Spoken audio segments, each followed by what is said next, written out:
Today I'm going to teach you how to do this, what I call is a Slinky Caterpillar. Pretty cool. It's made just by tracing like a little cup or something round. And check this out, when I lift up the paper and you do the wave, it looks like the caterpillar is moving. So that's just simply taking the paper and making it wave, okay? So pretty cool, we're gonna learn how to do that. For this activity, you're gonna need one regular piece of paper and then some type of thing you could trace that's round.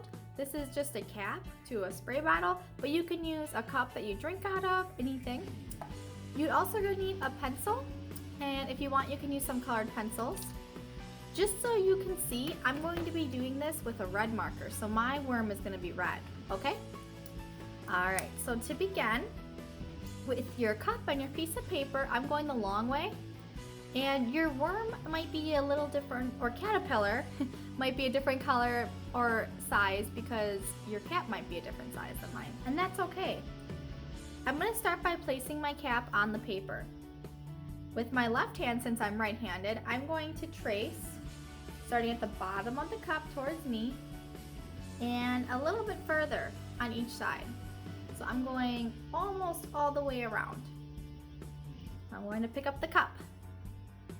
Now I'm going to place my cup, so I about have a finger width apart, and I'm going to trace where the last circle was, and all the way around, and a little more on each side, okay? There we go. I'm gonna put my finger down, make sure I have enough. And you get to change how you want your caterpillar to move. If you put it up, the caterpillar looks like it's crawling up. If you put it down, it looks like it's crawling down. So now I'm gonna have mine go up. And again, I'm gonna trace almost top to bottom of my cup. Again, I'm gonna use my finger, go all the way up, holding my cap in place while I trace it. Alright, I'm still going to try to make it go up.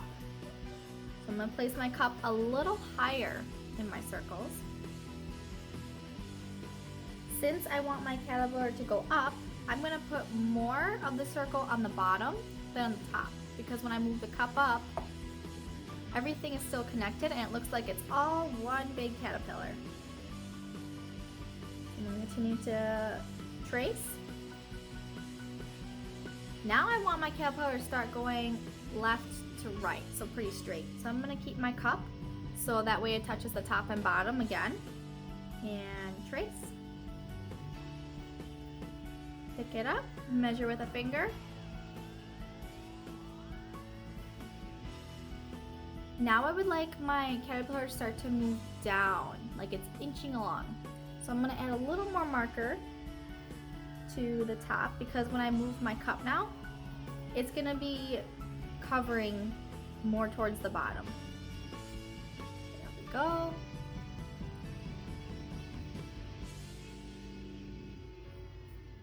And it's okay if you go around a little extra, doesn't hurt. It's gonna make it like your worm is just really scrunching when it's trying to move. Now that I want my worm, or excuse me, my caterpillar to go down more, I'm going to move my cup further down, and I'm going to add more tracing to the top and less at the bottom. Pick it up. Remember to measure with your finger. When we measure with our finger, that's ensuring that we're spacing out our circles enough so that we can see them, and we're getting a really good caterpillar design. So I'm making sure my cup is placed where I can connect all of my circles, and I'm going to add a little more to the bottom because now I want to straighten it out. There we go.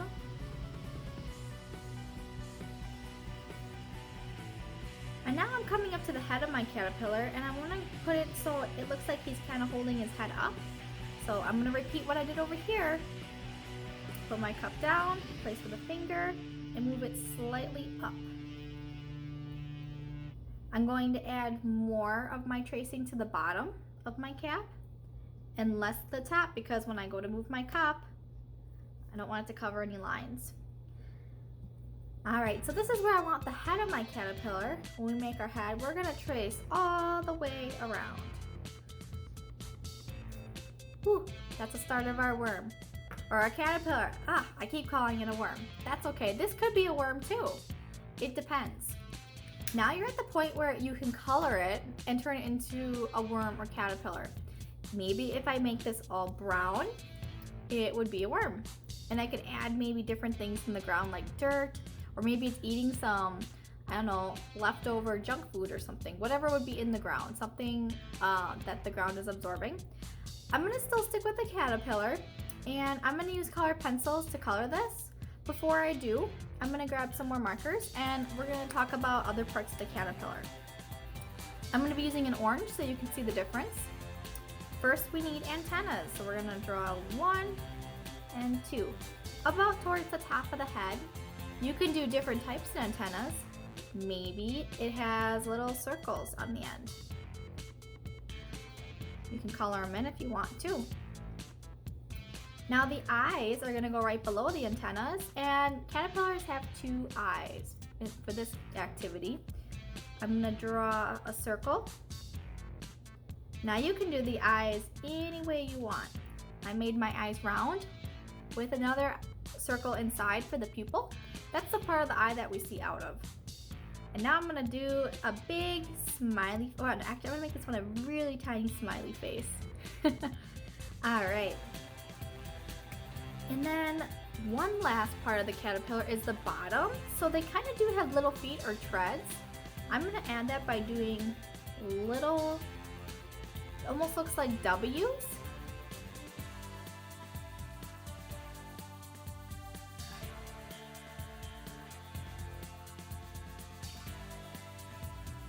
All the way across the bottom. Oops. All right. So now I get to color my caterpillar and make it move. Let's see how it moves so far. Pretty cool. I'm gonna color this and then maybe you can color yours too. All right.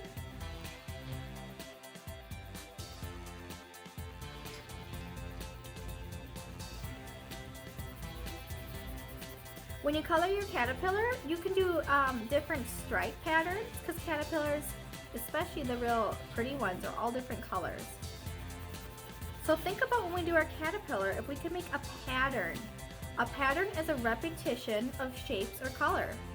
In this caterpillar and in this activity, I'm going to focus on really doing color for this first part. Okay, so now I'm going to color every other curve of my caterpillar with pink.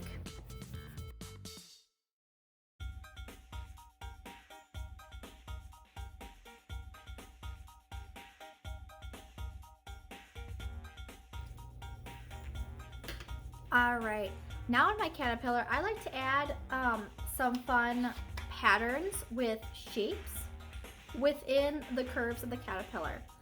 So let's think of a shape that caterpillars might have on their body.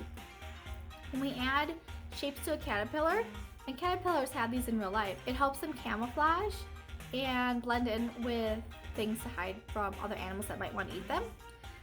To make my caterpillar look really cool, I'm going to add diamonds to part of his pattern. So it starts out with color, but now I want to add a shape. Notice that my diamond turns with the way the caterpillar. It helps if I turn my paper. When you turn the shape, it makes it look like the caterpillar has a little bit more movement. Okay? So here you can see this one is more tilted than this diamond. Okay? I'm gonna color these in just because I really want them to stand out.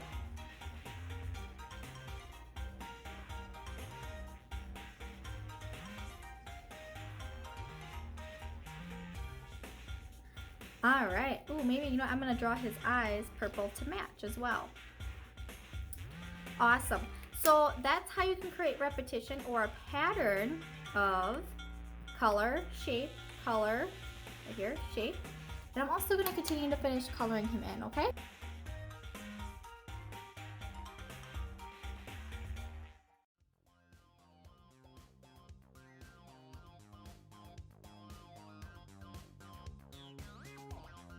Okay, so with our caterpillar, we can also color the bottom where their little treads are, their feet. So I'm gonna do that. And I could also do a pattern here as well.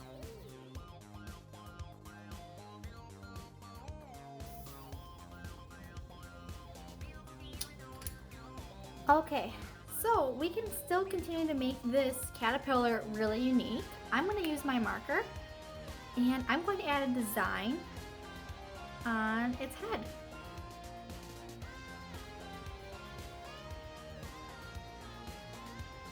And I want that to tie in to the rest of the body, and I want to add some more details to my pattern. So I'm adding dots. Oh yeah, he looks a lot better. Even add a little more. Pretty cool. Here, we'll get 2 more. There we go. Perfect. All right. So this is my caterpillar, and we learned by making the caterpillar by tracing our cup. Then we colored it, and when we colored it, we also added a different pattern or repetition of changing pattern of shapes or color. All right, we'll see you later. Time for this worm to get moving, or caterpillar, whatever you choose to make. Bye, everyone.